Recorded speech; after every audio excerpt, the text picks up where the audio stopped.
नमस्कार, public news times channel Shimla में आपका स्वागत है। माइनिंग को लेकर विपक्ष द्वारा कई सवाल उठाए गए थे।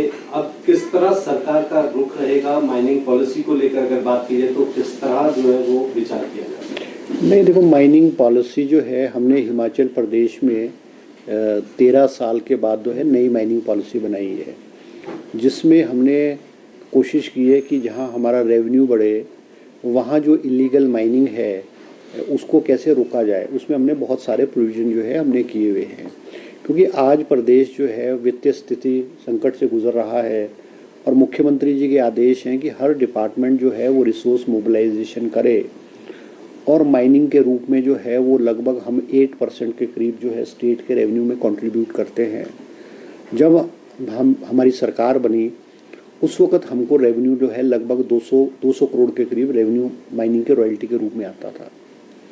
हमने बहुत सारे प्रोविज़न किए, लीगल माइनिंग को चेक किया और जो लीगल माइनिंग करते हैं, जो क्रशर्स वाले हैं, लीगल लीजेस हैं, उन पे भी हमने नकेल कसी है। जैसे हम जो है उनको पर यूनिट के हिसाब से 7 रुपये पर टन के हिसाब से बिजली का करते थे, 7 यूनिट पर टन, वो हमने रिड्यूस करके 5 यूनिट पर टन कर दिया है, जिससे कि जो उनकी जो गुंजाइश थी पिलफरेज की उसको हमने कम किया है। हमने माइनिंग पॉलिसीज़ में नए रूल्स बनाए हैं, बहुत सारे लंबा चौड़ा वो किया है और हमें उससे उम्मीद है कि हमारे माइनिंग का जो रेवेन्यू है इस वित्तीय वर्ष के आखिर में लगभग 400 करोड़ रुपए के करीब आ जाएगा।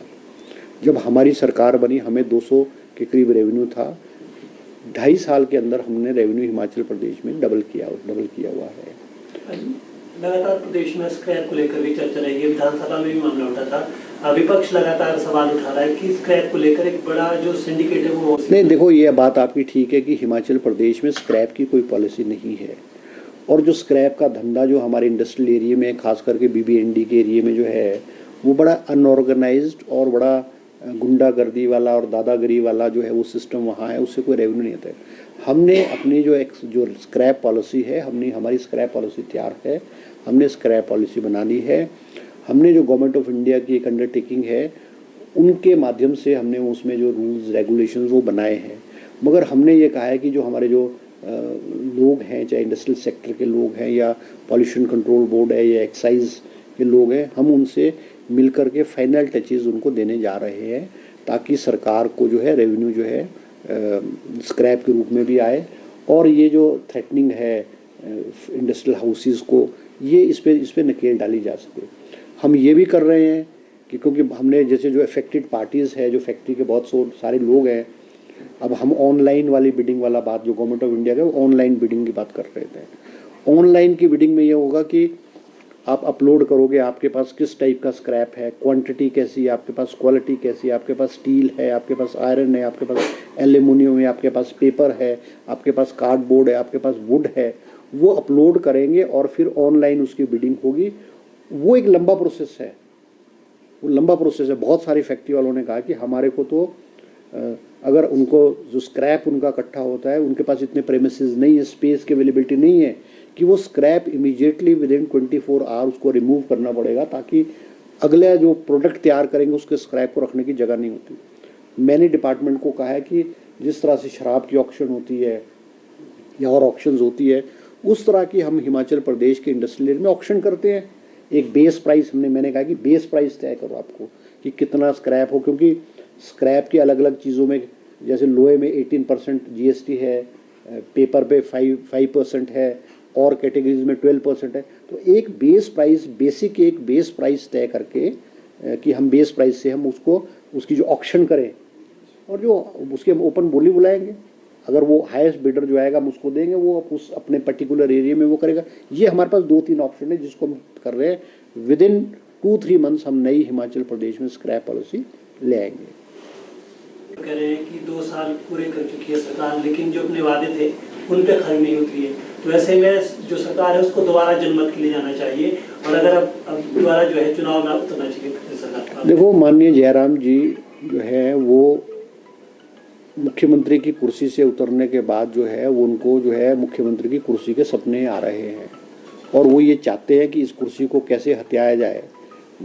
चाहे वो पीछे जो कांड हुआ है लोटस ऑपरेशन फेल हुआ है, चाहे कैसे हुए, वो ये भूल रहे हैं कि इस सरकार को जो जनादेश मिला है वो 5 साल का जनादेश है, वो 2 साल का जनादेश नहीं है। और इस सरकार ने अभी अपना कार्यकाल 2 साल का पूरा किया है।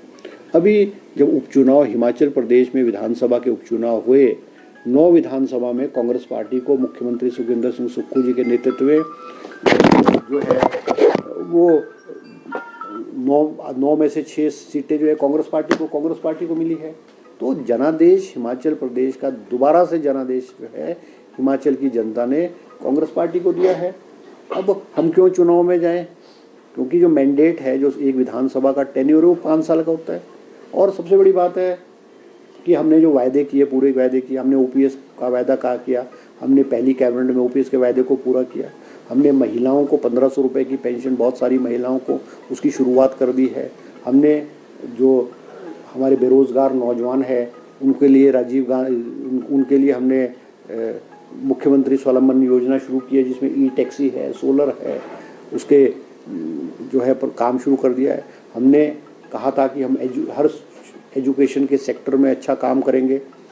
Rajiv Gandhi day boarding school 68 के 68 विधानसभा में स्वीकृत कर दिया गया है। जहाँ पे लैंड अवेलेबल है वहाँ 5 करोड़ रुपए स्कूल को दे दिया गया है, काम शुरू हो चुका है। इंग्लिश की कक्षाएं, इंग्लिश जो है फर्स्ट क्लास से सरकार ने, एजुकेशन डिपार्टमेंट ने इंग्लिश को इंट्रोड्यूस कर दिया। तो हमने बहुत सारी जो वायदे हैं हमने पूरे किए। ठीक है कि हमने जो वायदे जो पूरे करने हैं, हमारे पास 5 साल का टेन्योर है। जो हमारे वायदे रहे हैं वो वायदे हम जो है आने वाले समय में जो उन वायदों को हम जो है पूरा करेंगे।